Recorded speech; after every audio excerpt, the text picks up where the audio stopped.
ప్రేక్షకులకు నమస్కారం. మా ఛానల్కు స్వాగతం. ముందుగా మా జ్యోతిష గురువులైనటువంటి మధుర కృష్ణమూర్తి శాస్త్రి గారికి, అలాగే బెంగళూరు వెంకటరామన్ గారు, Shakuntala world human computer Shakuntala Devi గారికి వారి యొక్క పాదపద్మాలకు నమస్కారం చేస్తూ, మరి ఈ రోజున మనం శుక్ర మహాదశ వస్తే ఏమిటి, ఈ 12 రాశుల పైన వాటి యొక్క ప్రభావం ఏ విధంగా ఉంటుందో మనం చూద్దాం. ముందుగా ప్రతి ఒక్కళ్ళకి కూడా శుక్రమహాదశ అండి అంటారు. శుక్రమహాదశ రావాలండి అని కోరుకుంటారు. కానీ అందరికీ తెలియని విషయం ఏంటంటే, ప్రపంచ జనాభాలో సగం మందికి శుక్రమహాదశ రాకుండానే చనిపోతారు. అంటే కొన్ని వర్గం వాళ్ళకి గురు మహాదశ వస్తుంది, కొన్ని వర్గం వాళ్ళకి శుక్రమహాదశ వస్తుంది. శుక్రమహాదశ వచ్చేటటువంటి బ్యాచ్కి గురుమహాదశ రాదు, గురుమహాదశ వచ్చేటటువంటి బ్యాచ్కి శుక్రమహాదశ రాదు. ఎక్కడో అరుదుగా ఈ గురుమహాదశ తర్వాత మనకి 16 సంవత్సరాలు, ఆ తర్వాత శని మహాదశ ఒక 20 సంవత్సరాలు, 36 అయిందా, 36 తర్వాత మనకి ఈ యొక్క గురుమహాదశ 16 ప్లస్ శని 19 అంటే 35 అయింది. ఇక్కడికి గురుమహాదశ వచ్చే బ్యాచ్కి 16, శని మహాదశ 19, 35, 35 ప్లస్ బుధ మహాదశ 17, 35 17 52. తర్వాత వచ్చేటటువంటిది మనకి కేతు మహాదశ 7, 57, 7 64. ఈ విధంగా మనం వెళితే కేతు మహాదశ తర్వాత ఎప్పుడో మళ్ళీ శుక్ర మహాదశ రావాలా. ఆ తర్వాత అందువల్ల అంటే 65 సంవత్సరాలు దగ్గరగా ఒక చక్రం తిరిగినప్పుడు గురుమహాదశ వాళ్ళు ఎక్కడో టచ్ అవుతారు. శుక్రమహాదశ ముసలాళ్ళు అయిపోయిన తర్వాత శుక్రమహాదశ అనేటటువంటిది వ్యర్థం అనమాట. గురుదేవులైనటువంటి దత్తాత్రేయ స్వాముల వారు మరి గాణగాపురంలో ఒకసారి ఒక చాకలి వ్యక్తి కోరుకుంటాడు వరం, గురుదేవా మరి నేను రోజు మీ బట్టలు ఉతుకుతున్నాను, అందరి బట్టలు భక్తులే ఉతుకుతున్నాను. ఈ రోజున భీమా అమరజా నది సంగమానికి మరి ఒక రాజుగారు తన చెలికెత్తలతో రాణులతో పరివారంతో రాజా టీవీ అనుభవిస్తున్నాడు. మరి అదంతా కూడా చూసిన తర్వాత నా మనసు చెదిరింది, నాకు కూడా ఈ జీవితం ఎందుకు రాజాలాగా బతకాలా అని అనిపిస్తోంది. అంటే అలాగే నిన్ను రాజుని చేస్తాను అంటాడు. రాజుని చేస్తానంటే శుక్రమహాదశ. అప్పుడు ఆయన ఏమంటాడు, అయ్యా నేను ముసలాడిని అయిపోయాను ఇప్పుడు గురుదేవా, అందువలన వచ్చే జన్మలో చేయండి అంటే గుల్బర్గా మహారాజుగా చేస్తాడు ఆయన, అతనే రవిదాస్. మరి ఈ విధంగా మనకి శుక్రమహాదశ అనేటటువంటిది వయసులో ఉండగా వస్తే అది ప్రయోజనం తప్ప మనకి ఈ యొక్క దశ మా వార్ధక్యం వచ్చిన తర్వాత వచ్చిన ఉపయోగం ఉండదన్నమాట. శుక్రమహాదశల్లో కేవలం మళ్ళీ రకాలు ఉంటాయి. మనకి స్వయంగా శుక్రమహాదశ వచ్చినప్పుడు మనం ఎదుగుదల, అలాగే మన యొక్క పిల్లలకి, మన ఇంట్లో ఉన్నటువంటి వాళ్ళకి ఎవరికి వచ్చినా సరే శుక్రమహాదశ వచ్చినప్పుడు వాళ్ళ జాతక ప్రభావం వలన మనం కూడా ఎదిగిపోతాం అన్నమాట. అంటే వాళ్ళు పాపం వాళ్ళ యొక్క 20 సంవత్సరాల కాలం మన దగ్గర ఉంటారు కాబట్టి వాళ్ళకి రావలసినటువంటి రాజమర్యాదలు కానీ, గౌరవం కానీ, లేకపోతే ధనం కానీ, మరి ఈ వైభోగం అంతా కూడా మనకి ఇక్కడే ఖర్చు అయిపోతుంది. తల్లిదండ్రులకు ఇచ్చేస్తాడు వాడు పిల్లడు. అందువల్లనే పిల్లల వల్ల తల్లిదండ్రులు డెవలప్ అవుతారు అంటాం. కాబట్టి ఈ శుక్రమహాదశలో అసలు ఏం జరుగుద్దండి అంటే అద్భుతాలు జరుగుతాయి. శుక్రుడు అంటే ఈ ప్రాపంచికమైనటువంటి సుఖాలు ఇచ్చేటటువంటి వాడు. మీకు 1కి 2, 3 కొత్త కార్లు కొంటారు. ఒక్కొక్కరికి కార్లు అమ్మేసేటటువంటి లక్షణాలు ఉంటాయి. వెంటనే కొంటారు, 6 నెలలు ఎంజాయ్ చేస్తారు, తర్వాత మళ్ళీ కారు మార్చేస్తారు. ఇళ్ళు, విల్లాలు, బంగళాలు, ఆ తర్వాత ఈ యొక్క స్త్రీలు, మందు, తర్వాత ఈ యొక్క మృష్టాన్న భోజనాలు, ఎవరికి ఇష్టమైనటువంటి నాన్ వెజిటేరియన్ ఫుడ్డులు, ఇలా బ్రాహ్మణులు అయితే నాన్ వెజిటేరియన్ కాకుండా మృష్టాన్న భోజనాలు. ఈ విధంగా శుక్రుడు ఏం చేస్తాడంటే పిల్ల పాపలతో, భార్యలతో, రాణులతో రాజవైభోగాలు ఇస్తాడు. అటువంటి శుక్రమహాదశ మీకు కావాలా వద్దా? కావాలి అనుకుంటే కొన్ని చిట్కాలు ఉంటాయి. అసలు మన వ్యక్తిగత జాతక చక్రంలో అసలు ఆ శుక్రమహాదశ మనకు తగులుతుందా? ఆ శుక్రుడు మనకి ఎంత బలంగా ఉన్నాడు? ఆ శుక్రుడు ఒకవేళ బలంగా ఉన్నా సరే అది ఎప్పుడు మనకి వికసిస్తుంది ఆ జాతకంలో? ఎప్పుడు మనం ఆ యోగాలను మనం అనుభవించగలుగుతామో? ఇలాంటి విషయాలన్నిటికీ కూడా మనం జ్యోతిష్కుల యొక్క అవసరం ఖచ్చితంగా ఉందన్నమాట. అంతేకాని యూట్యూబుల్లో చెప్పే వాటిని బట్టి లేదా పుస్తకాల మిడిమిడి జ్ఞానంతో బట్టి మేమంతా కూడా శుక్రమాదశ వచ్చేస్తుందండి, మాకు ఈ నక్షత్రం అండి, మాది కుంభరాశి అండి, మాది శతభిష నక్షత్రం అండి గురువుగారు, 3వ పాదం అండి, లగ్నం మాకు వృశ్చిక లగ్నం అండి, మాకు శుక్రమాదశ 1992లో వచ్చేస్తుందండి. ఏమిటిది? గురువు దగ్గరికి వచ్చేటటువంటి పద్ధతి అదేనా? మీరు ఎలా రావాలా? అయ్యా నేను ఈ ప్రాబ్లంలో ఉన్నాను, నేను ఈ చిక్కులో ఉన్నాను, మరి అటువంటి ప్రాబ్లం నుంచి నాకు విముక్తి చేయడానికి నాకు దారి చూపించండి అని రావాలా. ఏదో క్యాజువల్గా సరదాగా మనం ఆ యూట్యూబ్లో వచ్చేది, వాళ్ళు చెప్పేది, వీళ్ళ చెప్పేది, ఎవరు చెప్పినా ఒకటే ఉంటుంది. అలా కాకుండా మీరు చూసుకుంటూ ఉంటే జ్యోతిష్యాన్ని నవ్వుల పాలు కనుక చేసినట్లయితే మీ జీవితమే నవ్వుల పాలు అవుతుంది. నవ్వులాటకు జ్యోతిష్యం కాదు, it's a very serious mission. అందువలన ఇందులో చాలా జాగ్రత్తగా మనం ఈ శుక్ర మహాదశ మనకి ఎప్పుడు వస్తుంది, మనకి శుక్రుడు రివర్స్ ఫలితాలు కూడా ఇస్తాడు. ఇప్పుడు భార్య అనేటటువంటి ఆమె మరి సుఖాన్ని ఇస్తుంది, నీ ఇంటిని నిర్మాణం చేస్తుంది, నిన్ను గౌరవిస్తుంది, తన జీవితాన్ని అంకితం చేస్తుంది, తన తల్లిదండ్రులని ఫ్యామిలీని వదిలేసి నీ దగ్గరికి వస్తుంది. మరి నువ్వు కనుక సరిగ్గా ట్రీట్మెంట్ చేయకపోతే ఆమె బాధపడుతుంది. కొంతమంది మరి పెద్దల ఇంటర్ఫిరెన్స్ అనవసరంగా వీళ్ళిద్దరి మధ్య ఉన్నటువంటి గ్యాప్ని పెంచేసి వాళ్ళిద్దరు కూడా డైవర్స్ కారణాలు అవుతున్నారు. ఇది ఎప్పుడు జరుగుతుందంటే శుక్రుడు వ్యతిరేక దిశలో ఉన్నప్పుడు కానీ, వ్యతిరేక ఫలితాలు ఇచ్చేటప్పుడు కానీ, శత్రు క్షేత్రాల్లో ఉన్నప్పుడు కానీ మరి శుక్రుడు ఎప్పుడు కూడా మంచిగా చేస్తాడని అనుకోకూడదు, హాని కూడా చేస్తాడు. కాబట్టి మీరేం చేయాలండి అసలు ఫస్ట్ అంటే, ఈ హాని జరిగేటప్పుడు మనము భార్యే పెడుతుంది, సుఖాన్ని ఇచ్చింది, మరి కష్టాన్ని కూడా ఆమె వేస్తుంది, పోలీస్ స్టేషన్ తీసుకెళ్తుంది, తప్పే ఉంది, కోర్టులో కేసు వేస్తుంది, తప్పే ఉంది, నీకు ప్రెస్టేజ్ ఎందుకు? నీకు పోలీస్ స్టేషన్కి లాక్కెళ్ళిపోయారండి, నువ్వు నా లాక్కెళ్ళిపోయావు, కోర్టులకు నన్ను ఇడ్చేసావు కాబట్టి నేను నీతో కాపురం చేయను, ఇవన్నీ కుదరవమ్మా. ఎందువల్లంటే నువ్వు ఆమెను ఎక్స్ట్రీమ్ స్టేజ్కి తీసుకెళ్ళి సాగదీస్తే ఆడది ఎవరు కూడా ఇంచుమించుగా మీకు కోర్టులకు వెళ్ళరు, పోలీస్ స్టేషన్కి వెళ్ళరు. ఇది భారతదేశం, స్త్రీని గౌరవించే దేశం. కొన్ని పాతివృత్య ధర్మాలతో స్త్రీ కట్టుబడి ఉంటుంది.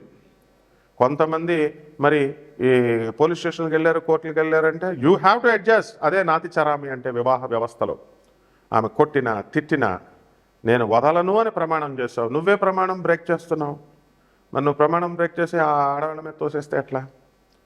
కాబట్టి ఈ శుక్రమహాదశ ముందుగా వికసించాలంటే ఫస్ట్ ఇంట్లో మీ తల్లి దగ్గర నుంచి ప్రారంభించాలా. తల్లిని బాగా చూసుకోవాలా, తల్లికి తిండి పెట్టాలా, తల్లి చెప్పేది వినాలా. ముసలాళ్ళు అయిపోయారని చెప్పేసి వాళ్ళని మరి దూరంగా వదిలేయడం కానీ, మరి వేరే అనాథ శరణాలయాల్లో ఓల్డేజ్ హోముల్లో చేర్చడం చాలా తప్పు. తల్లిదండ్రులకి ఇద్దరు గుప్పుడు బియ్యం పెట్టకుండా తల్లినేమో అన్న ఇంట్లో పెట్టి 3 నెలలు, తల్లినేమో అదే టైంలో చిన్న తమ్ముడి ఇంట్లో పెట్టి వాళ్ళని సెపరేట్ చేసేటటువంటి, నిన్ను అలా సెపరేట్ చేసి పెంచారా వాళ్ళు? మరి భార్యకు భయపడి అలా చేస్తావా నువ్వు? Can't you convince your wife? నీ భార్యను నువ్వు ఒప్పించలేవా? మరి భార్య కూడా ఒప్పుకుంటుంది, ఏమండి బాబు మా భార్య ఒప్పుకోవట్లేదండి. నీ ప్రవర్తన బట్టి ఒప్పుకోదు, ఒప్పించుకునేటటువంటి వాళ్ళు ఒప్పుకుంటారు. హ్యుమానిటీ అనేటటువంటిది ఉంటుంది, మానవత్వం అనేటటువంటిది. కాబట్టి మీరంతా కూడా ఈ శుక్రమహాదశ రావాలంటే ప్రారంభం తల్లి నుంచి గౌరవించాలా, తర్వాత నీ భార్యను గౌరవించాలా, తర్వాత నీ ఇంట్లో ఆడపిల్లల్ని, నీకు పుట్టిన పిల్లల్ని గమనించాలా, గౌరవించాలా.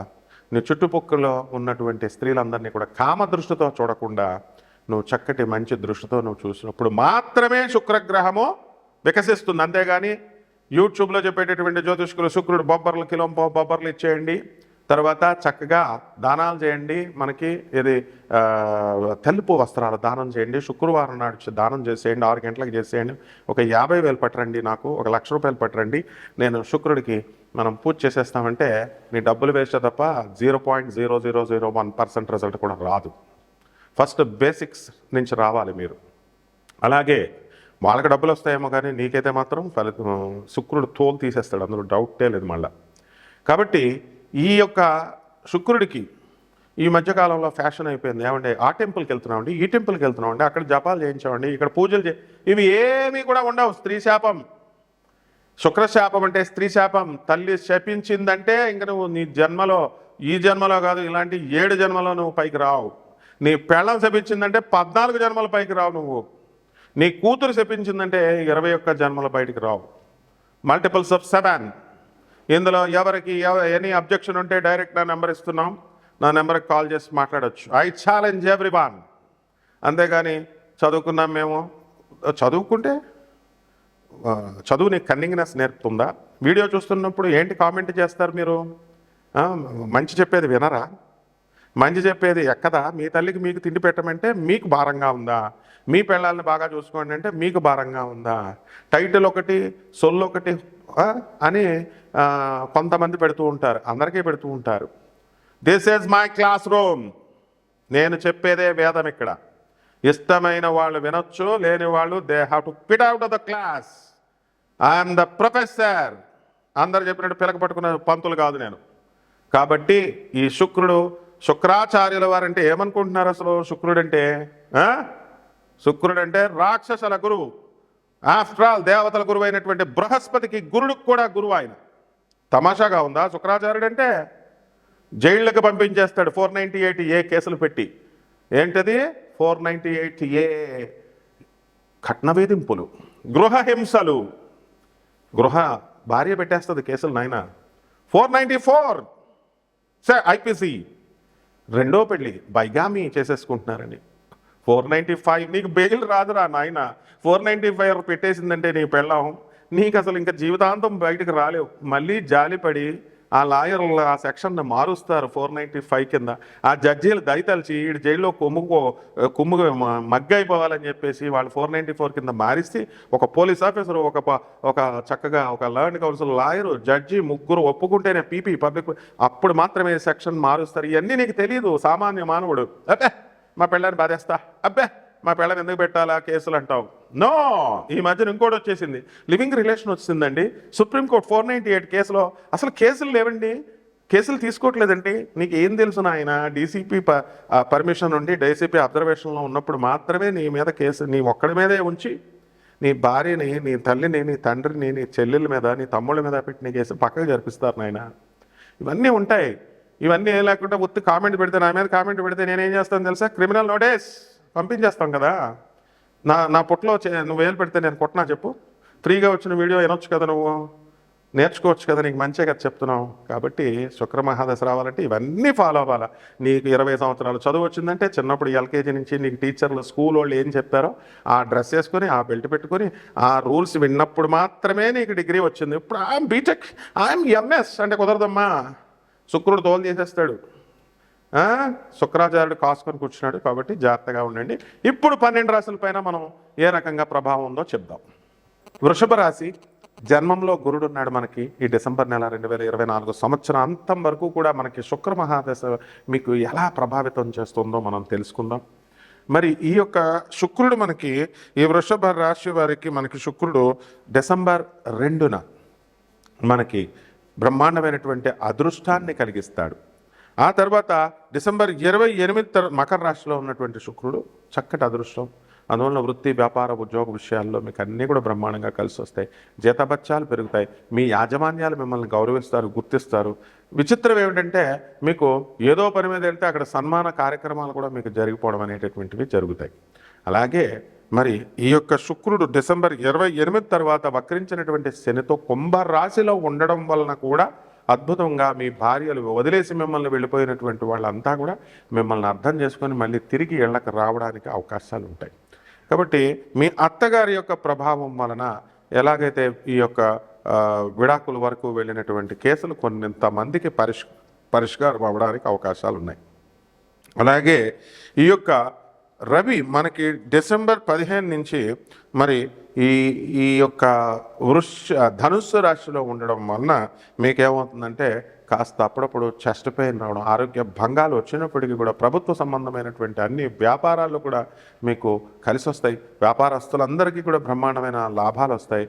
ముఖ్యంగా టెక్నికల్ టీమ్, కెమెరా, తర్వాత సినిమా ఫీల్డ్ ఉన్నటువంటి వాళ్ళందరూ కూడా లాభంలో ఉన్నటువంటి ఈ రాహుగ్రహ ప్రభావం వలన వృద్ధిలోకి వస్తారు.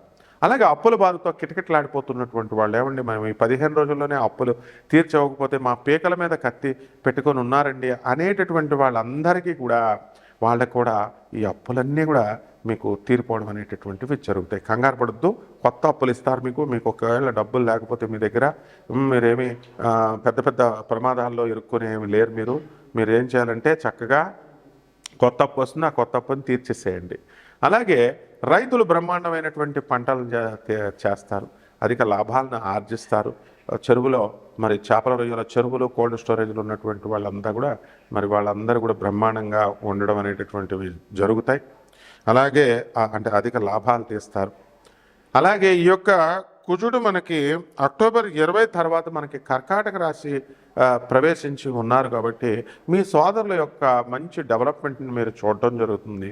మీ సోదరులు చాలా డెవలప్ అవుతారు. కాబట్టి ఈ విధంగా అన్ని వర్గాల వారికి కూడా వృషభ రాశి వారికి చాలా బాగుంది. మరి ప్రమోషన్స్ రానటువంటి వాళ్ళకు కూడా ప్రమోషన్స్ అనేటటువంటివి రావడానికి అవకాశాలు ఉంటాయి. మనకి ఈ జాతకాలలో ఎలా ఉంటుందంటే ఇవన్నీ కూడా కామన్ ప్లాట్ఫామ్ మీద కొన్ని కోట్ల మందికి చెప్పబడేటటువంటి జాతకం. అంటే వర్షాకాలంలో వర్షాలు వస్తాయంటే వర్షాలు వస్తాయి, అంటే ఎండలు రావని కాదు, అప్పుడప్పుడు ఎండలు కూడా వస్తాయి. ఆ విధంగా మనకి ఈ జాతక ప్రభావంలో మనకి వ్యక్తిగత జాతకాలను చూసుకోవాల్సినటువంటి అవసరం ఎంతైనా ఉంది. కాబట్టి ఈ అవసరంలో మీరు ఏమనుకుంటారంటే అమ్మో డబ్బులు అడుగుతారేమో, మనం పార్టీలకి పబ్బాలకి మనం డబ్బులు ఖర్చు పెట్టుకుంటాం అనవసరంగా, కానీ మన జీవితాన్ని మనం నిర్మాణం చేసుకోవడానికి మనం డబ్బులు అడుగుతారేమో అని భయపడుతూ మనం జాతకాలు చెప్పించుకోకుండా ఉంటాం.